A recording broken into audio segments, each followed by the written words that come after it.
Eu acho que a gente vive um momento muitíssimo complexo, muito, muito complexo, porque vou levantar uns pontos, não vou fazer propriamente um juízo de valor, mas o que está acontecendo?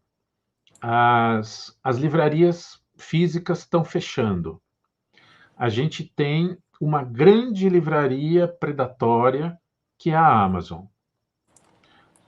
Por que, que eu digo que a Amazon é uma livraria predatória? Porque a Amazon cobra 55% de desconto no preço de capa dos livros que ela vende, das editoras. E, além disso, ela cobra 5% de uma taxa de marketing. Ela faz com que a margem de lucro das editoras seja mínima. Quando a gente está falando de grandes, de enormes grupos, isso não é um grande problema.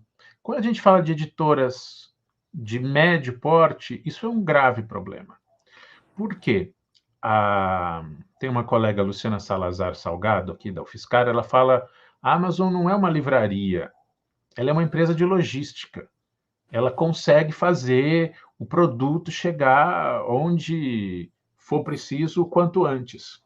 Então, como eles são esse grande monopólio, como eles contribuem para quebrar o mercado e como eles têm um serviço de entrega insuperável, isso enfraquece a, as editoras médias, enfraquece o mercado local. E isso é muito grave. Por outro lado, a gente tem esse fenômeno contemporâneo das editoras que publicam, as editoras autodenominadas independentes, como a própria Urutau, pela qual eu publiquei o Pau do Brasil, como a Patuá, aqui de São Paulo. Essas editoras, elas cumprem um papel de publicar muitos títulos. Centenas, a Patuá, mais de uma centena de livros por ano, quer dizer, um livro a cada 3 dias. São livros publicados em baixíssimas tiragens, que às vezes não ultrapassa 100 exemplares.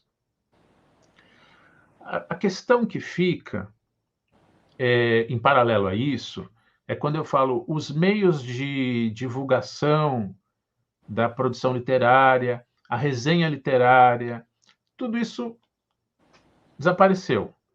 Desapareceu, onde a gente tem uma ou duas revistas, a Cult e a 451, publicadas aqui no Brasil, perdão, aqui em São Paulo. Em, em São Luís do Maranhão tinha o Correio das Artes, eu não sei se mantém, eu colaborei com eles um tempo. No Recife tem algumas coisas, mas é muito pouco pensando no tamanho do Brasil.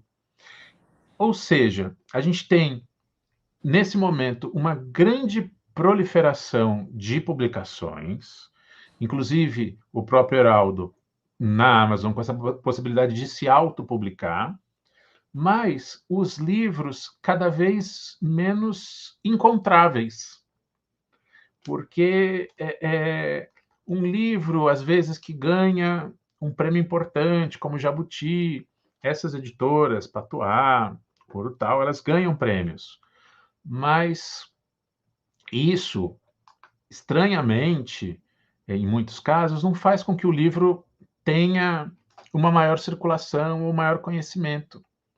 Então, eu vejo com certa preocupação esse cenário complexo. Eu não estou dizendo nem A nem B,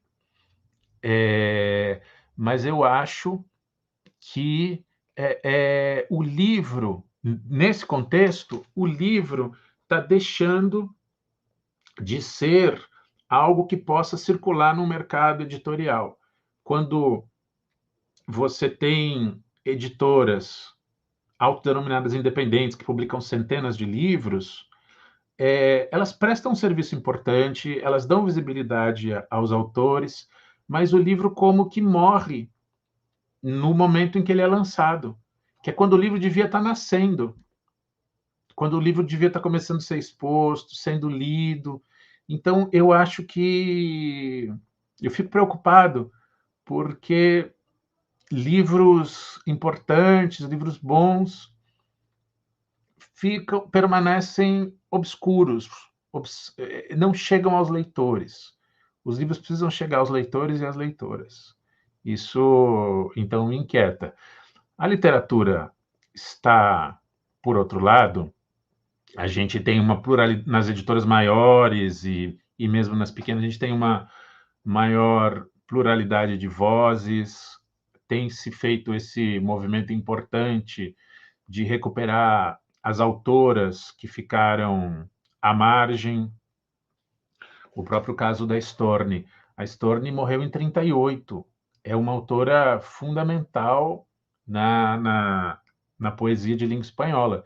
E essa é a primeira tradução brasileira. Então, assim, a gente tem tido uma pluralidade maior, uma diversidade maior, mas a gente precisava chegar cada vez mais aos leitores e às leitoras. Eu perdi o que está dizendo o Heraldo. Pode voltar, a gente lê em voz alta junto. Sinto falta desse incentivo para agregar escritores e, ao mesmo tempo, esse trabalho de cavar escritores. Aí continua. Tanto na sua qualidade, estilo, direcionamento, diversas temáticas. As mudanças de mercado vêm a cada momento e muitas vezes estamos por fora dessas nuances de divulgação. É isso mesmo, Heraldo. Estamos todos no escuro. Porque nesse espaço, para dar um depoimento pessoal, nesse espaço entre 2018, quando eu publiquei o primeiro volume da trilogia, e agora publicando o segundo, a gente teve a pandemia no meio. E os eventos presenciais, eles não voltaram plenamente, as pessoas estão meio sob o impacto desses acontecimentos ainda. Então, realmente, Marcelo, eu acho que são muitos elementos colocados. Acho que escritores e escritoras não é um problema, tem muita gente escrevendo. O problema é nós continuarmos com o nosso trabalho de formar leitores e leitoras e criar condições para que os livros cheguem a eles e a elas. Como diria o Sidney, Wilson, há muitos sotaques e falas, né? Pois é. Pois é.